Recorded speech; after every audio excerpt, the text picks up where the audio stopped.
안녕하세요. 이선생 유튜브의 이선생 이승우 인사드리겠습니다. 반갑습니다. 여러분들 정말 감사합니다. 앞서 제가 준비했던 재경관리사 세무회계 영상 2개를 올렸었는데 두 가지 모두 법인세 조세 총론 이렇게 국세기본법에서 이제 41번부터 쭉 했죠. 몇 번까지 했지? 60번. 60번까지 했었는데 반응이 너무 좋았어요. 그래서 제가 또 여러분들 또 제가 반응이 좋으면 계속 올리겠다 그런 얘기를 했었는데 그래서 열화 같은 성원에 힘입어 준비를 또 해봤습니다. 이번에 제가 이제 준비한 리뷰는요 61번부터 71번까지에 해당되는 2019년도 이제 개시 3.1회계 법인 기출문제 리뷰를 진행을 할 건데요. 이번 시간에는 소득세법이 되겠습니다. 자, 그럼 여러분들과 함께 리뷰 들어가겠습니다. 자, 그럼 여러분들 61번부터 진행을 해보도록 하겠는데요. 자, 바로 소득세법 61번부터 71번까지 진행을 해보도록 하겠습니다. 자, 61번. 다음 중 소득세에 관한 설명으로 가장 올바르지 않은 것은 했습니다. 틀리는 걸 고르라는 문제죠. 틀린 걸. 분리과세 대상 소득은 일단 소득을 지급하는 시점에 자, 원천징수를 하되 끊어보겠습니다. 분리과세 대상 소득은 일단 소득을 지급하는 시점에 원천 징수를 합니다. 그렇죠? 추후 납세 의무를 확정할 때 이를 다시 정산한다. 아니죠. 종합과세 대상 소득이 예납적 원천 징수로서 세금을 떼고 그걸로 끝나는 것이 아니라 그렇죠. 다음 연도 5월 달에 확정 신고를 함으로써 기납부세액으로 차감 정산을 하잖아요. 그죠? 그런데 분리과세 대상 소득은요. 그냥 일단 소득을 지급한 시점 원천 징수를 하고 땡이에요. 끝이라고요. 뭐 없어요. 만약에 이게 올바른 문장이 되려면 종합과세 대상 소득은 이라고 표현하면은 이게 올바른 문장이 될 수 있겠지만 1번이 틀렸다. 허이 쉽다. 답은 1번이다. 바로 이렇게 맞출 수 있습니다. 정답은 1번 되겠습니다. 2번 볼게요. 소득세법은 당연히 맞겠죠. 근데 열거주의에 의하여 과세 대상 소득을 규정하고 있으므로 열거되지 아니한 소득은 비록 담세력이 있더라도 과세되지 않는다. 맞는 설명입니다. 교재에 그냥 똑같은 말이 나와요. 다만 예외적으로 이자 소득과 배당 소득은 열거되지 않은 소득이라도 유사한 소득을 포함하는 유형별 포괄주의 맞습니다. 이자나 배당 소득 같은 경우에는 금융소득으로서 유형별 포괄주의를 채택하고 있다. 2번도 맞는 설명이에요. 3번 소득세법은 부부라 하더라도 예전엔 부부 합산 과세라는 제도가 있었습니다. 근데 위헌 판결로 이제 지금은 폐지가 됐죠. 개인 단위 과세 제도를 원칙적으로 했다고. 이거 뭐 왠지 틀린 말 같지만 이거 맞는 설명이에요. 4번 퇴직과 양도 분류소득이죠. 다른 소득과 합산하지 않고 별도로 과세. 맞습니다. 이런 소득을 뭐라고 하냐면 분류과세 대상 소득 또는 분류소득, 뭐 분류과세 이렇게 보시면 되겠습니다. 크게 소득의 종류는 종합과세 대상 소득과 분류과세 대상 소득 두 가지가 있죠. 정답은 1번이 되겠습니다. 자, 첫 스타트 좋네요. 자, 두 번째 문제 62번으로 가보겠습니다. 자, 준비되셨죠? 62번 가보겠습니다. 다음 중 소득세법상 납세지에 대한 관한 설명으로 가장 올바르지 않은 것, 또 올바르지 않은 걸 고르래요. 자, 1번 거주자의 납세지는 주소지로 하는 것이 원칙, 그리고 예외적으로 거소지도 가능하죠. 1번은 맞는 설명입니다. 1번은 맞고 2번 문제, 2번 지문 비거주자의 납세지는 국내 사업장의 소재지로 하며 국내 사업장이 없는 경우에는 국내 원천 소득이 발생하는 장소로 한다. 맞는 설명입니다. 맞아요. 2번도 정확한 설명. 자, 3번 개인 사업자의 납세지는 납세자가 자유롭게 선택할 수가 없죠. 갑자기 마법의 성 노래가 나왔어요. 자유롭게 선택할 수 없어요. 원칙은 이게 맞아요. 원칙은 주소지. 자, 밑줄 좀 쳐볼까요? 원칙은 주소지. 예외적으로 뭐가 주소가 없다고 할 경우에는 예외적으로 뭐가 가능하다? 거소가 가능하죠. 거소지. 원칙적으로 주소지, 예외적으로 거소지 선택할 수가 없습니다. 사업자의 납세지는 그냥 똑같습니다. 물론 납세지를 이제 요청을 하게 되면 이제 본인이 납세지를 만약에 변경 신청을 하게 되면 가능은 합니다. 납세지를 내가 우편물 같은 걸 잘 못 받으니까 주소지로 안 하고 내 집에 잘 없으니까 사업장 소지지로 해주면 안 되겠니? 이렇게 요청을 하시면 되긴 하는데 그런 특이한 경우를 제외하고서는 안 돼요. 원칙적으로는 주소지가 원칙, 예외적으로 거소지, 사업장소 제지는 신청을 하면 해줄 수는 있으나 일단은 원칙적인 거 자유롭게 선택은 안 됩니다. 틀렸어요. 자, 당연히 4번은 맞을 텐데 일단 맞다고 하고 할까요? 국내 사업장이 둘 이상 있는 비거주자의 경우에는 주된 국내 사업장 소재지를 납세지로 할 수 있지요. 정답은 3번 되겠습니다. 자, 뭐 우리 그 기본서 교재에 다 나와 있는 내용이기 때문에 뭐 어렵지 않습니다. 자, 뭐 베베 꼬는 것도 없어요. 3일회계 법인 시험들은요, 진짜 뭐 재무, 세무, 원가 그 3일회계 법인에서 출간한 기본서 교재에 일단 충실하시면 웬만하면 다 붙게 만들어 놨어요. 물론 이제 기출 문제를 좀 많이 풀어보셔도 좋긴 한데, 만일 여러분들이 시간이 좀 없다 생각하시면 기본서에 있는 내용을 충실히 이해하시고 연습 문제와 모의고사 푸시고, 그다음에 뭐 그 다음에 뭐 다른 기출 문제, 뭐 카페라든가 커뮤니티를 통해서 그걸 구해 보시는 게, 기출 문제 등을 좀 구해 보셔서 하시는 게 더 좋고요. 가급적이면 기본에 충실하는 게 좋습니다. 일단 뭐 그런 내용을 말씀드린 거고요. 자, 이제 63번 되겠습니다. 63번 문제 같이 볼게요.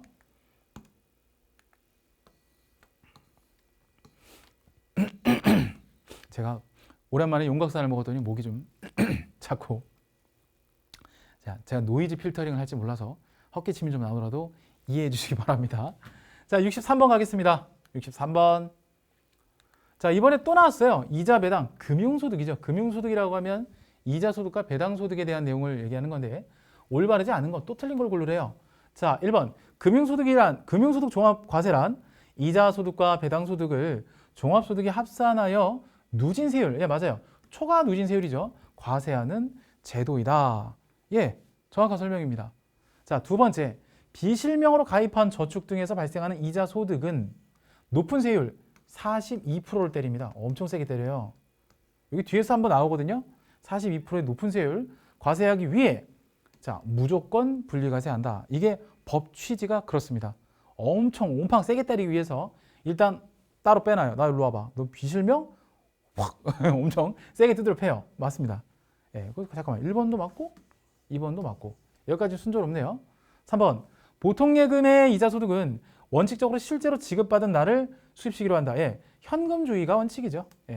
세법은 딱 둘 중에 하나입니다. 현금주의 또는 뭐예요?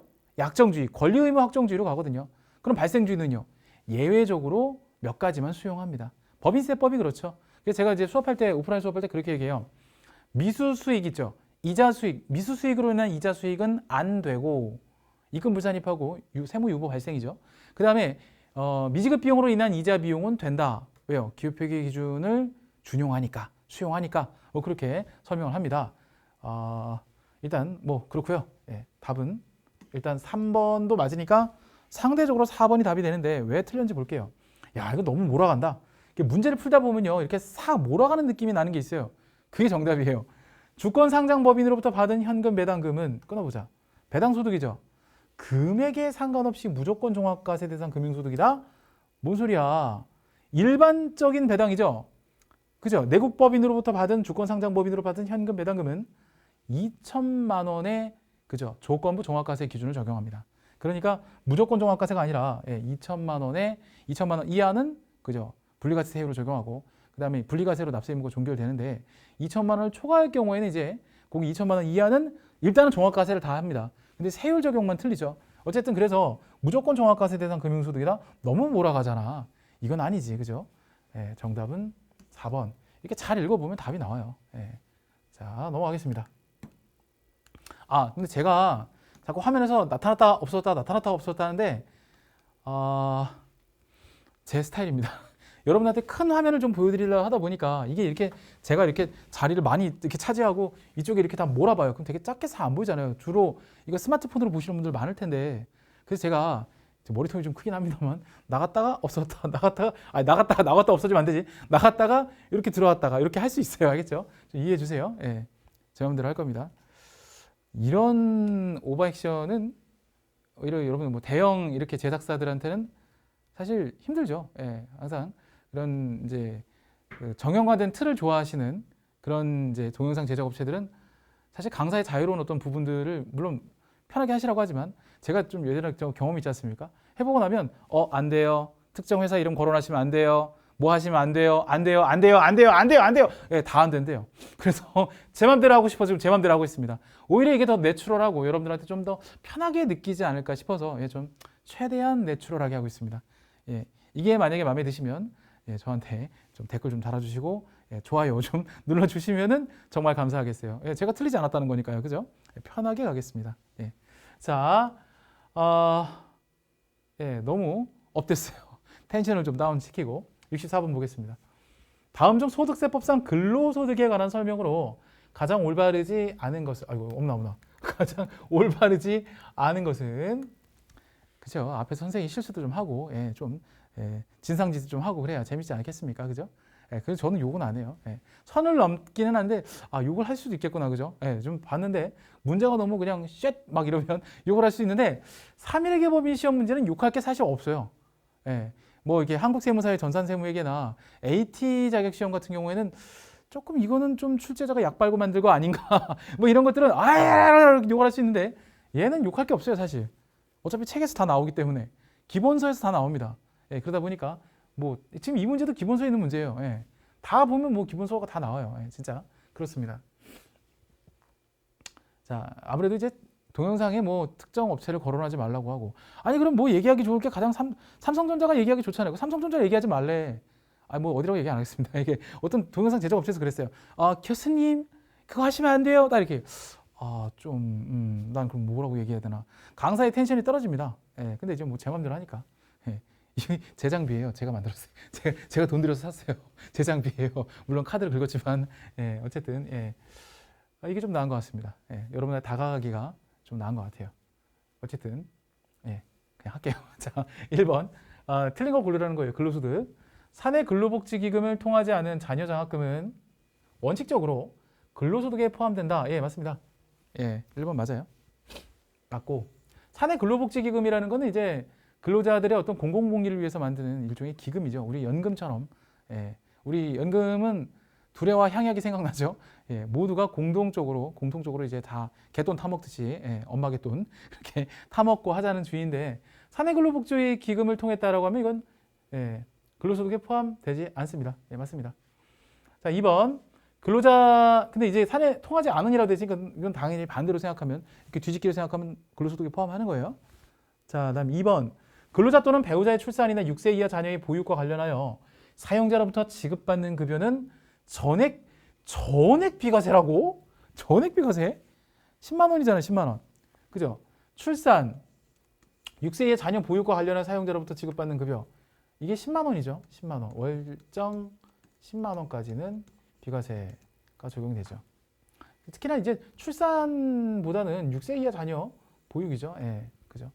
뭐 출산 이나라고 하면은 뭐 출산은 빵살이니까 예, 빵살부터 6살 6세 이하까지 예, 10만 원 비과세 적용합니다. 전액이 틀렸다. 자, 다음에 세 번째 근로소득 금액 계산 시 총급여액에서 실제로 소요된 필요경비 대신에 근로소득 공제를 차감한다. 예, 맞습니다. 얘가 필요경비가 아니에요. 근로소득에서 근로소득 공제, 즉 총급여에서 근로소득 공제를 차감하고 나면 근로소득 금액이 나오거든요. 네, 필요경비성 공제라고 하는데 이 필요경비는 아닙니다. 예. 정률 공제죠. 국가에서 딱 정해놓은 대로 그렇게 합니다. 맞습니다. 3번도 맞는 설명. 4번 근로소득 이외에 다른 소득이 없는 근로소득자의 경우에는 끊어보자.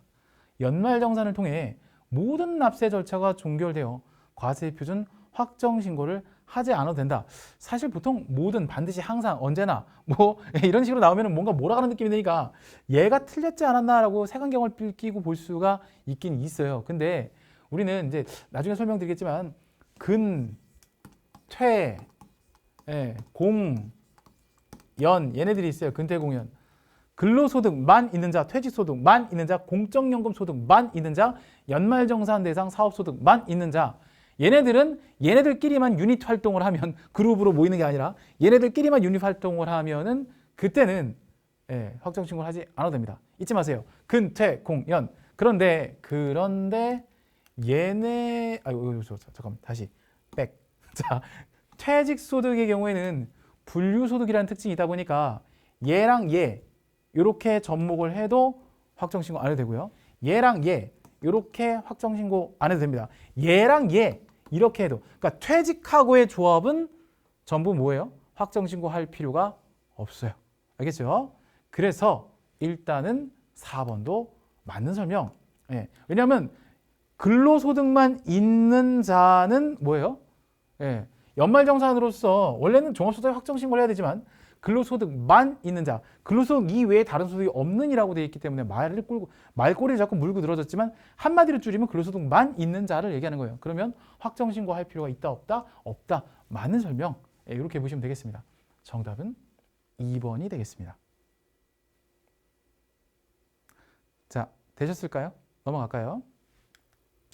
자, 문제 65번으로 넘어가겠습니다. 자, 어느덧 우리의 문제풀이도 중반부에 다다르고 있는데요. 예, 10문제씩 풀기로 했죠.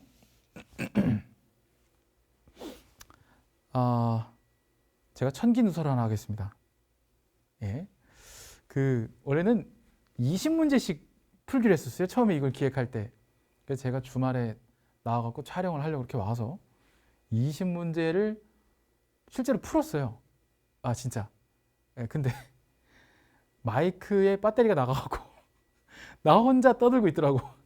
그러니까 녹화는 되는데 제가 이제 캠코더를 보다 보니까 녹화 버튼이 빨간색으로 들어와요. 그러면 이제 녹화가 되고 있구나 이렇게 보고 있거든요. 근데 마이크가 배터리가 나가는 거는 안 보이더라고요.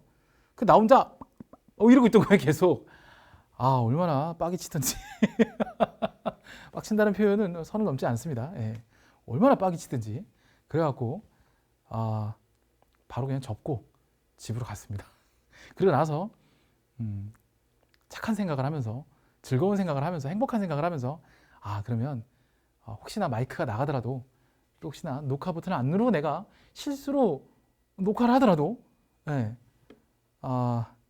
10문제씩 끊어서 하면 좀 덜 손실을 보겠구나. 포트폴리오 전략을 쓰자. 그래갖고 10문제씩 끊기 시작한 거예요. 예. 절대 뭔가 어그로를 끌기 위해서 10문제씩 잘라서 녹화를 하는 건 아닙니다. 예. 또 강의 준비도 10문제씩 하는 게 하루에 딱 준비하기 좋더라고요. 그래서 10문제씩 끊어서 하는 거니까 양해를 좀 바랄게요.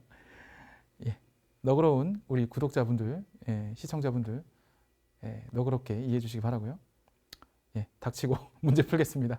65번 갈게요. 65번. 자, 문제 들어갑니다. 다음 거주자가 받은 소득 내역 중 소득세가 과세되는 것으로 가장 옳은 것은 했어요. 옳은 거 1번인데? 강연료 1,000만 원. 자, 나머지 한번 볼게요.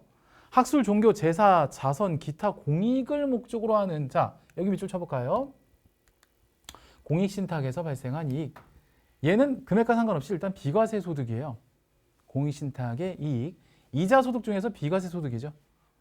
법인세법에서도 이비소, 각사소에서 이비소 빼면 과세 표준 나오잖아요. 그 이비소의 비과세 소득이 바로 공익신탁의 이익이었죠. 맞습니다. 자, 국민연금법에 받은 유족연금. 이게 보통 이제 불쌍하고 짠한 불짠들은 과세를 안 합니다. 밀란이 붕괴할 수 있어요. 그래서 유족연금에 대해서는 세금을 물리지 않습니다. 실업급여도 그래요. 내가 직장을 잃어서 실업자가 됐는데 그 실업급여에 대해서 세금을 때린다고 밀란 봉기, 국민청원 막 할 수 있어요. 그래서 정책적으로 일단 그런 것들은 과세하기 좀 그렇지 않느냐, 그런 입법 취지가 있어서 과세하지 않고 있습니다. 불쌍하고 짠하고 이런 것들은, 어려운 상황인 것들은 과세하지 않습니다. 자, 그다음에 4번. 요거 좀 설명을 좀 제가 드리려고 하는데, 자, 보시면 발명진흥법에 의한 직무 발명에 대하여 여러분 사용자가 뭔지 아십니까? 회사예요, 회사. 고용주로부터 받는 보상금으로 월 10만 원 있는데요. 요게 일단 재직 중에 만약에 받게 되면 근로소득이에요. 요게 지금 딱 요걸 보면은 이제 근로소득이고요. 근로소득. 그다음에 만약에 퇴직하고 받으면 이거 기타 소득이 돼요. 이거 퇴직소득 아니에요. 이게 근로소득에도 있고요. 기타 소득에도 발명진흥법 뭐 어쩌고저쩌고 나오거든요. 이게 연 500만 원 한도예요. 연 500만 원. 그럼 월 10만 원이면은 따지고 보면 곱하기 12 하면 120만 원이잖아요. 그죠? 그러니까 일단은 한도 내에는 세이브가 되죠. 근데 어쨌든 죄송해요. 목이 칼칼해서 오랜만에 용각산을 먹었다니까요. 연 500만 원 이내에는 비과세가 적용되기 때문에 이게 재직 중 써줄게. 재직 중에 만약에 내가 사용자로부터 받았다 아니면 퇴직 후에 내가 받았다라고 하면 이제 소득 분류가 근로소득이냐 기타 소득이냐고 한도는 동일해요. 연 500만 원 이내. 요거 기본서 찾아보시면 요 내용이 있거든요. 그래서 한번 찾아보시면 해당 내용들 보실 수 있습니다. 여기까지 보는 걸로 하고요. 1번이 정답이에요. 자, 66번으로 넘어가겠습니다. 66번 연금소득이에요. 자, 연금소득. 자, 가보겠습니다.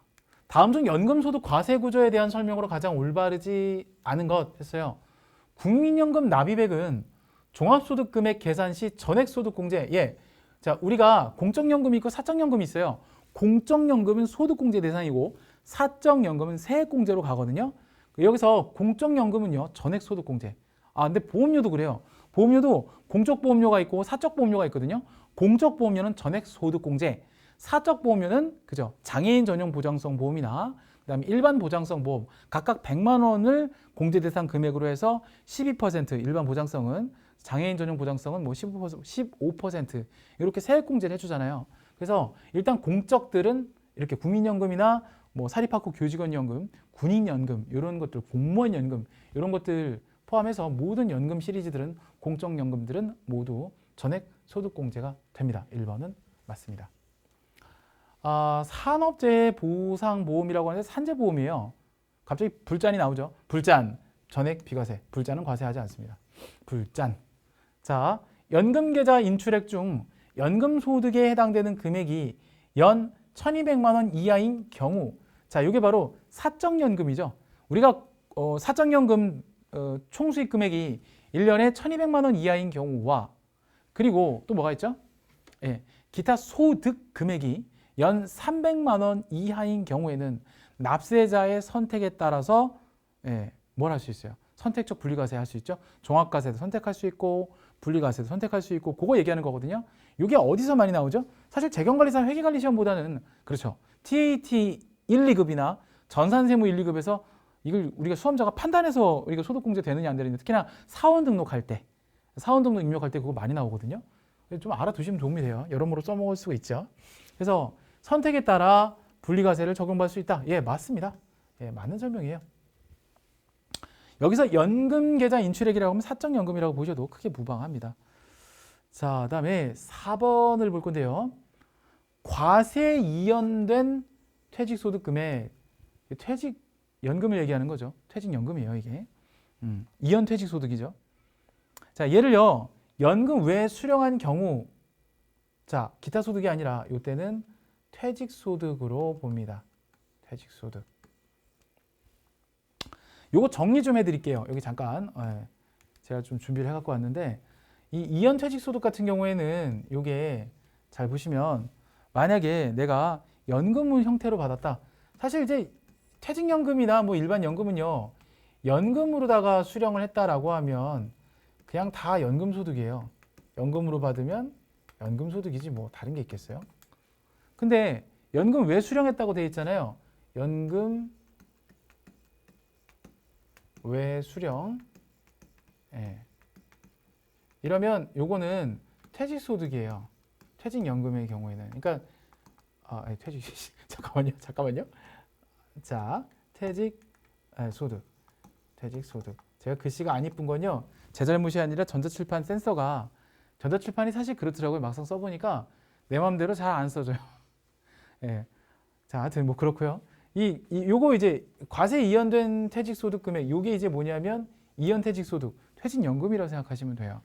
일단 요게 한 단락 정리가 된 거고, 요거 하나, 요게 한뭉태기. 또 하나는 뭐냐면, 자, 요건 보너스로 하나 더 제가 준비해 봤는데요. 그러면 진짜 기타 소득으로 보는 것도 있을 거 아니에요, 그죠? 요거 얘기 좀 해볼게요. 요게 연금계좌 운용 수익, 연금 계좌를 운용 수익, 절대 제 원래 글씨가 아니에요. 이건 전부 다 전자칠판이 잘못한 거예요. 이 펜이 나름 아직 연구 중이에요. 어떻게 하면 이쁘게 잘 써지나. 자, 연금 수령을 했다. 연금 수령. 근데 솔직히 칠판에 쓰는 것만큼 이쁘게 나오진 않아요. 예. 자, 연금 수령. 여러분들한테 쨍한 화면을 보여드리기 위해서 준비를 좀 해보긴 했지만 아직은 제가 배우는 중입니다. 연금 소득으로 봐요. 그러니까 그 연금으로 받으면 다 연금 소득이야 그냥. 예, 그런데 이제 연금 외 수령을 할 수 있겠죠. 연금 외 수령을 하는 경우에는 어찌할 거냐. 이럴 경우에는요. 요게 기타 소득이에요. 예, 기타 소득. 그러니까 사적연금 계좌를 가입을 했어. 근데 연금 계좌를 운용하다가 수익이 생겼어. 그럼 그거를 연금으로 받았어. 그러면 연금 소득이에요. 근데 내가 연금 외 수령은 뭐야? 중도에 인출을 하거나 뭐 해지를 했을 경우 얘기하는 거죠. 기타 소득. 이렇게 보시면 되겠습니다. 이 내용은 정리를 잘 하시고요. 저는 바로 넘어갈게요. 혹시 이거 정리를 하실 분들은요. 일시정지 버튼 누르고 뭐 적어 놓으시면 될 것 같아요. 그죠? 넘어갈게요. 67번 갈게요. 자, 67번. 자, 문제 보겠습니다. 다음 중 소득세법상 종합소득금액 과세 표준 계산 시 인적 공제에 관한 설명으로 가장 올바르지 않은 거. 여러분, 인적 공제하면요. 뭐가 있냐면 기본 공제가 있고요. 그 다음에 추가 공제가 있어요.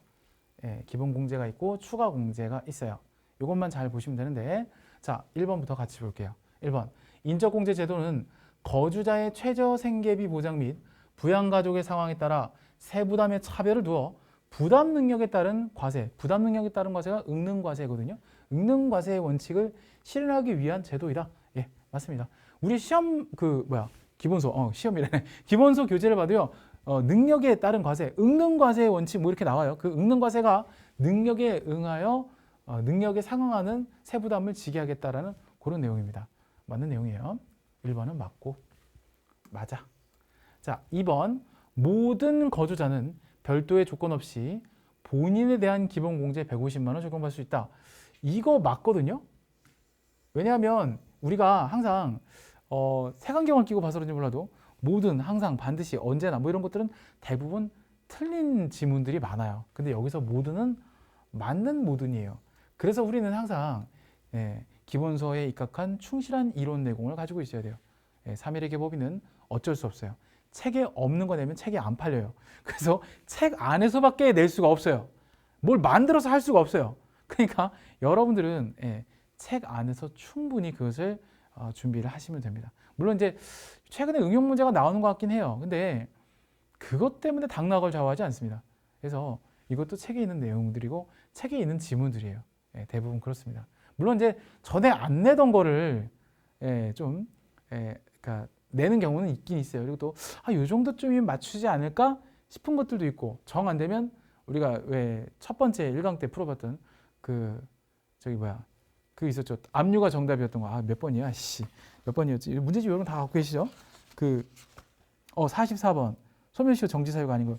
이런 것처럼 뭐지 귀탱이에 있는 걸 낼 수도 있어요. 그러니까 기본소를 다 씹어 먹으면 문제는 거기 안에서 나와요. 그렇다는 얘기고. 지문을 몇 번 바꾸죠. 그렇게 나오죠.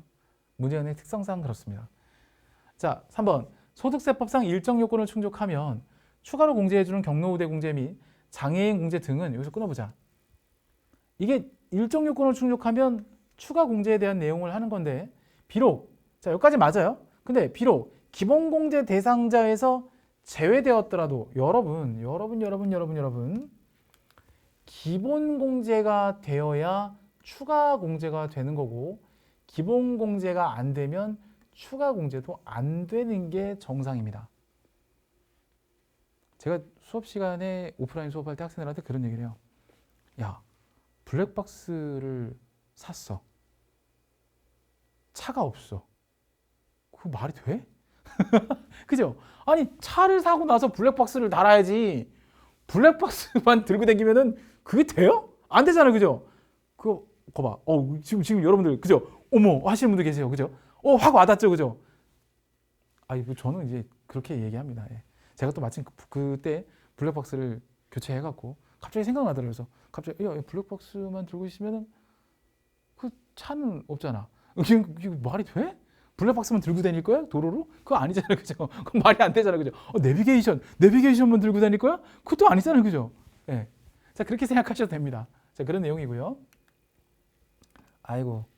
자, 그래서 적용이 가능하다. 뭔 헛소리야. 뭔 개소리야. 말이 안 돼요. 그죠? 답은 3번. 기본이 되어야 추가가 되는 거예요. 그게 핵심입니다. 알겠죠? 예. 4번. 인적공제 대상자의 판정 시기는 해당 과세기간 종료일인 12월 31일 현재 상황에 의한다. 예, 맞습니다. 정답은 3번입니다. 자, 넘어가겠습니다. 68번. 자, 여기 나오네요. 근태공연. 예. 근태공연 다시 한번 써줄까요? 자, 근, 퇴, 공, 연. 예. 자, 제가 아직까지 전자칠판에 자세하게 많은 글을 못 써요. 그 써주지도 않아요.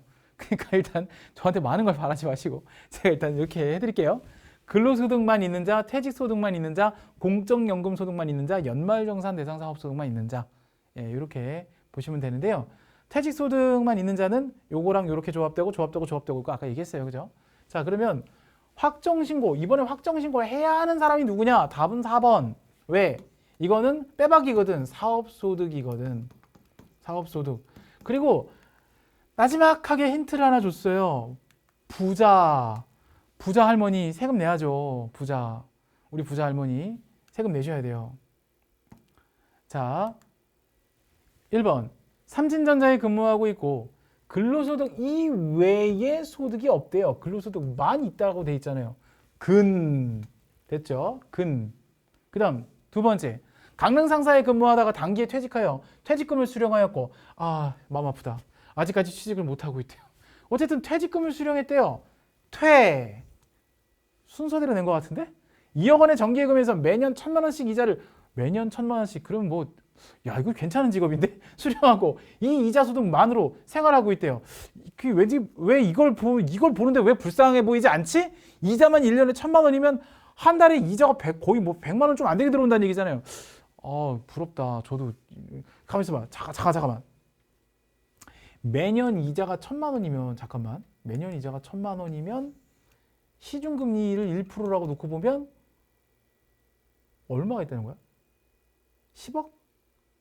10억에 1%가 1,000만 원이죠. 여기서 봐. 2억 원의 정기예금에서 1,000만 원? 이게 되나? 죄송합니다. 제가 여러분 혼란스럽게 했죠. 잠깐만요. 이건 내 편집 안 할 거야. 잠깐만요. 그냥 넘어가. 패스. 네, 혼란을 일으켜 죄송합니다. 어쨌든 2억 원의 정기예금에서 1,000만 원 이자 친하게 지내고 싶어요.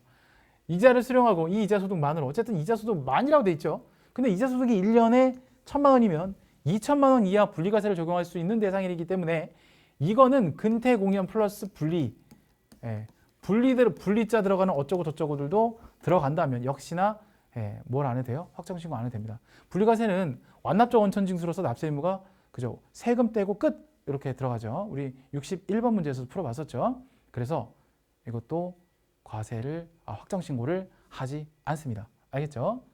자, 2,000만 원 이하기 때문에 그런 겁니다. 됐네요. 자, 이제 세 문제 남았습니다. 69번 가겠습니다. 69번.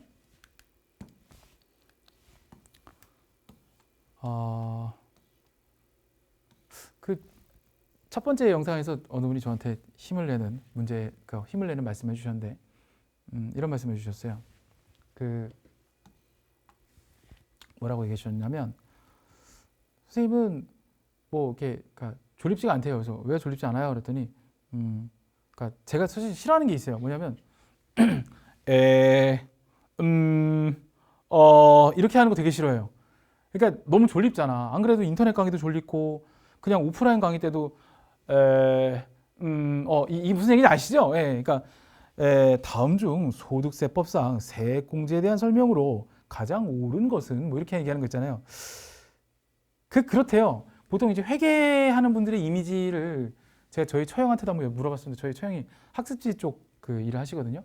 물어봤더니 회계 선생님이나 회계 교수님들의 일반적인 이미지는 일단 이제 좀 머리가 없으시고 배가 이만큼 나오시고 이런 분들 이미지가 많다는 거예요. 그래서 사실 안 그런 분들 많거든요. 유튜브 활동하시는 분들 그 교수님들이나 선생님들 중에서도 되게 상당히 이제 샤프하신 이미지와 좀 되게 핸섬한 이미지 있으신 분들 많아요. 근데 저도 배가 좀 많이 나오긴 했는데 저도 그러지 않으려고 이제 열심히 몸 관리를 좀 해보겠습니다. 저는 그 한국사 시험 준비하시는 그 설민석 강사님 멋지신 것 같아요. 그 몇십 년 동안 그 몸매 그 체중을 유지하신다는 거요. 그게 보통 독해서 왜냐면 나이살이 찌거든요. 나이가 들면. 저도 열심히 한번 해보겠습니다. 자, 어쨌든 69번 같이 갈게요. 자, 69번입니다. 다음 중 소득세법상 세액공제에 대한 설명으로 가장 옳은 것은 했어요. 이번에는 정말 오랜만에 옳은 걸 고르라는 문제가 나왔습니다.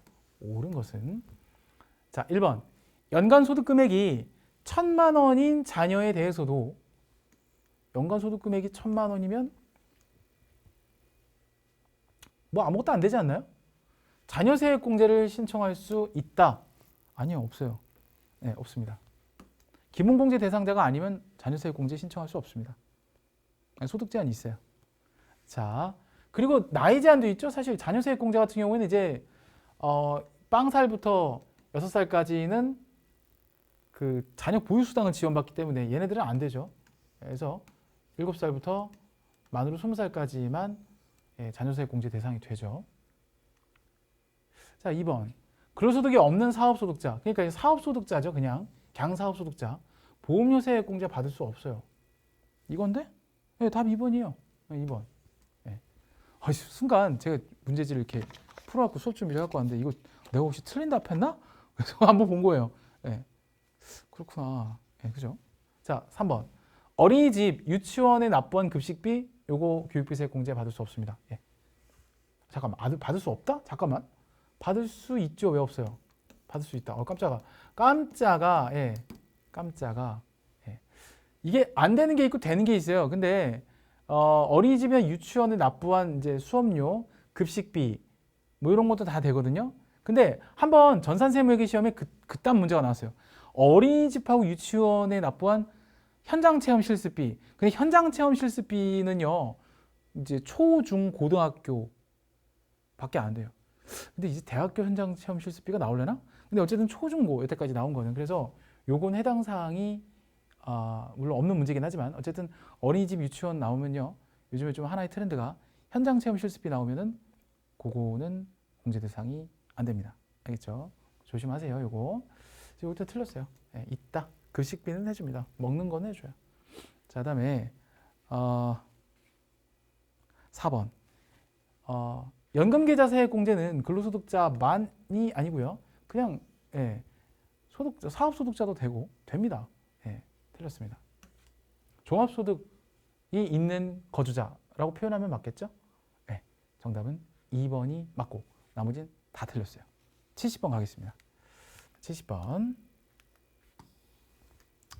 자, 70번 문제. 자, 올바르지 않은 것을 했어요. 원천징수에 대한 관한 설명으로 올바르지 않은 거. 또 아니나 다를까 틀린 거 고르래요. 1번 예납적 원천징수에 해당하면 별도의 확정신고가 필요합니다. 그렇죠. 그리고 미리 원천징수 되어진 그 선납세금들을 기납부세액으로 공제하죠. 1번은 맞는 설명이고요. 2번 정부는 원천징수를 통해 조세 수입을 조기에 확보할 수 있다. 사실 원천징수에 이건 이제 장점이라고 그 웬만한 세법 책에 나오지만 납세자들은 이자 한 푼 못 받고 세금을 뜯기는 개념이기 때문에 별로 그렇게 썩 좋으진 않아요. 그죠? 좋진 않아요. 그거 좀 제가 팩트 폭격이긴 한데 알만한 사람도 알겠지만 언론에서 그렇게 대서특필하고 막 이렇게 얘기하시는 그 연말정산이 13월에 보너스다. 뭔 개소리야. 그죠? 여러분들 생각해 보세요. 내가 세금을 떼었어. 근데 이자도 한 푼 안 받고 그것도 내가 서류를 열심히 챙겨야만 내가 낸 세금을 내가 돌려받을 수 있는 거라면 그것이 과연 보너스입니까? 그죠? 우리가 선납세금을 보너스라고 생각합니까? 근데 괜히 몰아가잖아요, 막 이렇게. 그죠? 마치 뭔가 꽁돈이 생기는 거 마냥. 아니에요. 세법을 제대로 배우신 분들이라면 연말정산은 꽁돈이 아닙니다. 환급? 우리가 좀 환급하면 내가 뭔가 꽁돈이 생기는 기분이 들어서 환급이라는 표현을 쓰잖아요, 그죠? 그죠? 학생들도 그런 얘기 하더라고요. 뭐 이렇게 우리가 뭐 수강료를 내고 장학금을 받는 게 있으면 환급 언제 돼요? 수강료는 수강료고요. 장학금은 장학금으로 별도로 뭐예요? 이렇게 일종의 뭐 장학금은 학생이 공부를 잘하거나 일정 요건을 충족시키면 주는 일종의 보상이란 말이에요. 환급이라는 건 일종의 내가 권리거든요. 내가 낸 게 있어야 돌려받는 게 환급이에요. 근데 그런 생각을 안 하시더라고. 그럼 낸 게 있으면 돌려받는 환급은 이자가 붙습니까? 이자가 안 붙잖아요. 이자가 안 붙는데 어떻게 그게 13번의 보너스야? 그죠? 예. 자, 어쨌든 뭐 그렇다는 얘기예요. 예. 저는 좀 그런 거 별로 안 좋아합니다. 자, 3번. 기타 소득에 대한 원천징수 세율과 이자 소득에 대한 원천징수 세율은 동일하다. 정리를 좀 해볼까요? 네, 정리 좀 해보겠습니다. 기타 소득에 대한 원천징수 세율이 있고요. 일단 답이 3번이에요. 그 다음에 이자 소득에 대한 원천징수 세율 이렇게 두 가지가 있는데요. 우선 설명을 좀 드리겠습니다. 얘는 답은 일단 3번인데 얘는 기본적으로 20%가 원천징수 세율입니다. 기본적으로. 그리고 이거 말고 30%짜리가 있고요. 그 다음에 드물게 15%짜리가 있어요. 이렇게 세 가지가 있습니다. 세 가지가 있고요. 그 다음에 얘는 자 기본적으로 14%가 기본 세율이고 앞서 설명드렸던 내용들 읽게 한데 25%짜리가 있죠. 비영업 대금의 이익의 경우에는 그리고 정말 드물게 드물게는 아니고 42%짜리가 하나 있긴 있어요. 이렇게 나눠지는데 제가 판서를 일일이 안 하고 말로만 그냥 말씀드릴게요. 일단 20%는 일반적인 기타소득 원천징수 세율이죠. 그리고 30%는 뭐예요? 3억 원 초과 복권 당첨 소득일 경우 복권 당첨 소득인데 3억 원 초과분에 대해서는 30% 세율을 적용하죠. 15%는 이게 연금 외 계좌 그 수령을 할 때 그죠? 연금을 중도 해지했을 때 뭐 이런 거 있잖아요. 그럼 기타 소득이 돼요. 연금을 중도 해지하면. 왜냐면 연금 형태로 받는 게 아니기 때문에. 연금 외 수령이에요. 연금 외 수령에게 원천징수를 합니다. 15% 합니다. 그때 세율이고요. 이자 소득에 대한 원천징수는 기본적으로 14%. 그 다음에 요 25%는 비영업 대금의 이익이거든요. 그 다음에 요 42%는 앞에서 봤어요. 비실명 이자 소득. 무조건 분리가 되면서 42% 온팡 두드려 맞는 거. 요거 얘기합니다. 그래서 정답은 3번이 틀렸습니다. 다릅니다. 동일하다가 아니라 다르다. 상이하다. 다르다. 답은 3번. 자, 완납 4번은 그럼 맞겠지 뭐. 완납적 원천징수가 뭐예요? 세금 떼고 끝. 해당하면 별도의 확정신고 절차가 불필요하죠. 뭐 사실 1번하고 4번은 뭐 세트로 보셔야 될 부분이죠. 예납적 확정신고, 완납적 안 해도 돼. 네, 그렇게 보시면 되겠죠. 세금 떼고 끝. 자, 오늘의 마지막 이번 시간은 마지막 문제입니다. 양도소득세. 양도소득세. 자, 어떤가요? 즐거우신가요? 이쯤에서 또 구독. 이제 버릇이야. 구독. 제 아들내미가 이제 중학교 1학년인데 아빠는 유튜브 썸네일도 어그로를 끌지도 모르고 저 어그로란 말도 몰랐어요. 그리고 아빠는 이런 거 좀 하라고. 구독, 구독 뭐 이런 거 하라는 거예요. 씨. 나 못하겠다 이거. 제가 79년생이에요. 79년생 나이가 42이에요. 애가 둘이에요. 그 좀 젊은 친구들만 있잖아요. 저보다 한참 젊은 친구들, 22, 3살 막 이런 친구들 막 뭐 이렇게 하는데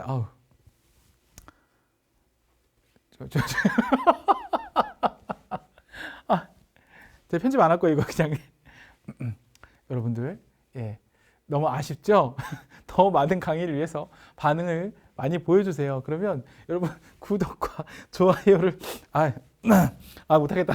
자 일단 눈물이다. 어이씨 이거. 아이고 참 너무 웃으면은 왜 눈물이 나죠? 너무 웃기다. 제 자신이 너무 쑥스럽네요. 자 71번 볼게요. 양도소득세. 양도소득세 잊을만 하면 한 문제씩 나와요. 가장 타당하지 않는 것은 했어요. 자 1번 볼게요. 토지나 건물 이런 부동산에 관한 사항들 그리고 부동산에 관한 권리 그러니까 토지 건물도 부동산에 관한 권리도 역시 비슷하죠. 원칙적으로 실거래가 맞아요. 실거래가 양도 차익을 계산한다. 1번은 맞는 설명입니다. 1번 맞고. 자, 2번 볼게요. 토지 건물로서 등기되고 보유기간이 3년 이상인 것은 장보특시가 나오죠. 장보특, 장기보유 특별공제. 장보특이 되려면 3년 이상. 그런데 반드시 이 등기대고가 필요해요. 미등기 자산은 장보특시가 적용이 안 돼요. 미등기 자산은 장기보유 특별공제가 적용이 안 됩니다. 맞는 설명이고요. 자, 3번. 1세대 1주택의 보유 요건을 2년 이상 보유 요건을 충족시키면 기본적으로 뭘 해요? 뭐 특별한 경우가 없는 한 비과세 요건 적용하죠.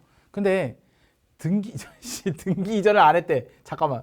미등기 자산, 미등기는 어떠한 경우도 용납이 안 됩니다. 미등기 전매는 일단 다 두드려 맞아요. 양도하더라도 과세되지 않는다. 일단 첫 번째는 뭐가 틀렸냐 하면 그러니까 그게 없어요. 그 1세대 1주택만 나오지 2년 이상 보유 뭐 그런 내용이 일단 없고요. 이게 보유 기간의 요건이 있어요. 양도세 쪽 보시면 아마 공부해 보시면 아시겠지만 보유 기간의 요건이 있습니다. 그 제일 시험 문제 많이 나오는 게 1세대 1주택에 그죠? 2년 이상 보유 요게 있습니다. 그래서 뭐 조정 대상 지역이라든지 뭐 이런 어떤 그런 특별한 일이 없다면 1세대 1주택에 여기는 뭐 보유 요건도 우리 교재는 1세대 1주택이라만 나왔네요. 그죠? 일단 그 요건을 충족을 시키면 일단은 된다. 이렇게 보시면 될 것 같고요. 비과세 적용을 한다. 우리 교재는요. 제가 교재를 잠깐 봤는데 그 내용이 없어요. 387페이지 우리 교재 기본서에 보면 비과세 양도소득이 나오는데 1세대 1주택의 양도로 인하여 발생한 소득 요것만 적용을 합니다. 일단 뭐 교재 내용대로 나오니까 이 내용은 크게 문제가 없다면 뒤에 있는 내용이 문제가 있죠. 등기 이전을 안 했다. 미등기 전매는 일단 어떠한 경우에도 용납하지 않습니다. 양도소득세 과세됩니다. 과세되지 않는다가 틀렸다. 자, 그래서 정답은 3번 이렇게 보시면 되겠고 4번 거주자가 토지 및 건물을 양도하는 경우에는 끊어보자. 양도한 날이 속하는 달의 말일로부터 2개월 이내에 납세지 관할 세무서장에게 신고하고 세액을 납부해야 된다. 이게 뭐죠? 양도소득 예정신고 얘기하는 거죠. 양도소득은 확정신고까지 안 가요. 예정신고를 하고 납부를 해줘야 됩니다. 이거 안 하면 무신고로 보죠. 4번도 맞는 설명. 4번은 양도소득 예정신고에 대한 설명입니다. 자, 됐습니다. 자, 이렇게 봤고요. 자, 이렇게 해서 여러분들 저와 함께 71번까지 함께 풀어봤고요. 이제 남은 건 부가가치세만 남았네요. 이것도 혹시 뭐 어차피 여기까지 온 마당에 제가 뭐 반응 보고 하겠다는 얘기는 안 하겠습니다. 어제까지 뭐 전체적으로 4분의 3까지 했잖아요. 그죠? 제가 또 앞에서 1회, 2회 때 여러분들이 보여주신 뜨거운 반응에 너무 감사해서 3회를 준비하게 됐는데 마지막 4회차도 성실히 준비를 해서 오늘보다 더 재밌게 즐거운 학습이 될 수 있도록 열심히 강의 준비를 해서 여러분들 짧게 이렇게 토막토막 공부하시기 좀 좋도록 발음 잘해야지 갑자기 좋도록 여러분들한테 제공을 하겠습니다. 자, 지금까지 들어주셔서 너무 감사하고요. 구독과 좋아요는 저에게 많은 희망이 됩니다. 근데 못하겠다 이거. 자, 제 추천 안 할게요. 지금 영상이 마음에 드셨으면 구독과 좋아요 해주시고요. 필요한 사항들 혹시 궁금한 사항들 있으시면 댓글 달아주시면 성실하게 답변해 드리도록 하겠습니다. 자, 지금까지 이 선생님이었습니다. 감사합니다. 다음 시간에 뵐게요.